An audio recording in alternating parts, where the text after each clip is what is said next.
નામ નહીં લઉં પણ એ મને બહુ યાદ આવી જાય છે એક કિસ્સો કે એક પત્રકાર હતા અને એ પાકિસ્તાન ગયા હતા. પાકિસ્તાન ગયા, ઝહીર અબ્બાસને ગ્રાઉન્ડ ઉપર મળ્યા. બરાબર છે. ઝહીર અબ્બાસ છે ને જેને આપણે કહીએ ને કે અતિથિ દેવો ભવમાં માને છે એવો માણસ. એટલે એને પેલાને જોડે બહુ મજા આવી. પછી એમ કીધું કે કઈ હોટલમાં ઉતરે છે? આ હોટલમાં ઉતરે. અરે ઉતરાતું હશે યાર, કે મારા ઘરે આવવું જોઈએ ને, કે આમ તેમ. સારું, પછી વાત પતી ગઈ.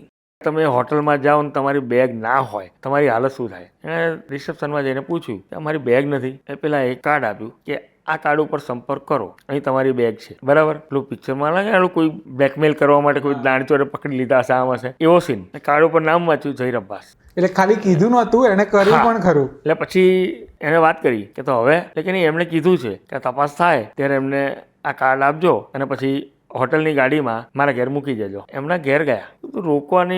રોકાવાની કે એવી બધી વાત તો બરાબર છે નહીં, કે પહેલા તમે જમવું તો પડશે. ઝહીર અબ્બાસે બહુ સારી રીતે જમાડ્યા અને પછી આમની વિનંતી ઉપર કે સારું ચલો તમને હોટલમાં જવા દઉં છું, પણ તમને એકવાર ઘેર તો ખેંચી ગયા એમ.